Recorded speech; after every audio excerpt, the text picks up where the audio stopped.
লাউ পাতা আমরা নানা রকমভাবে খেয়ে থাকি। একবার এইভাবে বানিয়ে খেয়ে দেখতে পারেন, দারুণ লাগে খেতে। আর তার সাথে কাঁচা সর্ষের তেল দিলে তো আরও দারুণ একটা টেস্ট এসে যায়। এইভাবে একবার বানিয়ে দেখতে পারেন। নমস্কার বন্ধুরা, বৈশাখীর রকমারি রান্নায় সবাইকে জানাই স্বাগত। এখানে কচি কচি লাউ পাতা নিয়ে নিয়েছি, একদম পরিষ্কার করে ধুয়ে নিয়েছি। এখন পরপর সাজিয়ে নিচ্ছি লাউ পাতাগুলোকে, নিয়ে ফোল্ড করে একদম ঝিরিঝিরি করে কেটে নেব। যতটা ঝিরি করে কাটা যাবে বাটার জন্য খুব সহজ হয়ে যাবে।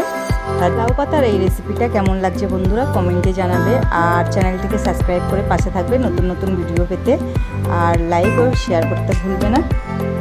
সব লাউ পাতাগুলো ঝিরিঝিরি করে কেটে নিয়েছি, মাঝখান দিয়ে আবারও ছুরি দিয়ে ঝিরিঝিরি করে নিলাম। দেখুন সব পাতাগুলো কাটা হয়ে গেছে। এখন একটা কড়ার মধ্যে কিছুটা তেল দিয়ে দিলাম, দিয়ে দিচ্ছি দুটো শুকনো লঙ্কা, একটু ভেজে নিচ্ছি। দিয়ে দিচ্ছি হাফ চামচ পরিমাণে কালো জিরে আর 6-7টা রসুনের কোয়া, দিয়ে আরেকটু ভালো করে ভেজে নিচ্ছি। দিয়ে দিচ্ছি একটা পেঁয়াজ কেটে রেখেছিলাম, সেটা দিয়ে দিলাম, দিয়ে আবারও একটু ভেজে নিচ্ছি। একটু লাল লাল করে ভেজে নিতে হবে, খুব বেশি লাল লাল করা যাবে না। এখন দিয়ে দিচ্ছি দুটো কাঁচা লঙ্কা, ঝালটা যে যার পরিমাণ অনুযায়ী দিতে হবে। এখন দিয়ে দিচ্ছি লাউ পাতাটা দিয়ে ভালো করে নেড়ে চেড়ে ভেজে নেব। একটু ভাজতে ভাজতে দেখুন পাতাটা কমে যাচ্ছে।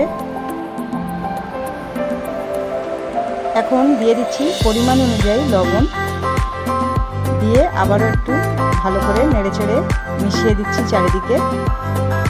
দিয়ে এখন 2-3 মিনিট মতন একটু লো ফ্লেমে ঢাকা দিয়ে রেখে দেবো, যাতে পাতাটা ভালোভাবে সিদ্ধ হয়ে যায়। 2 মিনিট পরে ঢাকনাটা খুলে আবারও একটু ভালো করে ভেজে নিচ্ছি, যাতে জলটা শুকিয়ে যায়। একদম জলটাকে শুকনো করে নিতে হবে। ঢাকা দেওয়ার ফলে যে জলটা উঠেছিল সেইটা ভালো করে শুকনো করে নিতে হবে। এখন ভাজাটা হয়ে গেছে, এবারে নামিয়ে নেব। একটা পাত্রে লাউ পাতাটাকে নামিয়ে নিচ্ছি।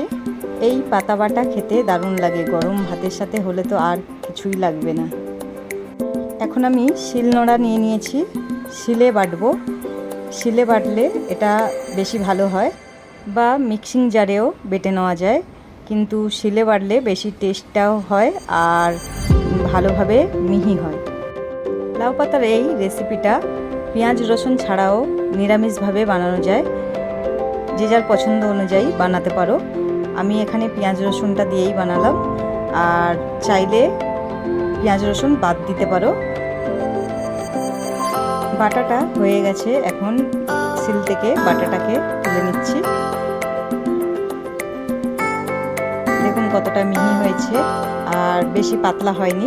মিক্সিং জারে বাটলে একটু পাতলা হয়ে যায়, জল দিতে হয় কারণ, আর শিলের মধ্যে শুকনোভাবে বাটাটা হয়ে যায়। এখন শিল থেকে একটা পাত্রের মধ্যে তুলে নিলাম। এখন এই বাটার মধ্যে কাঁচা সর্ষের তেল দিয়ে দিলাম। সর্ষের তেলটা দিলে দারুণ টেস্ট আসে।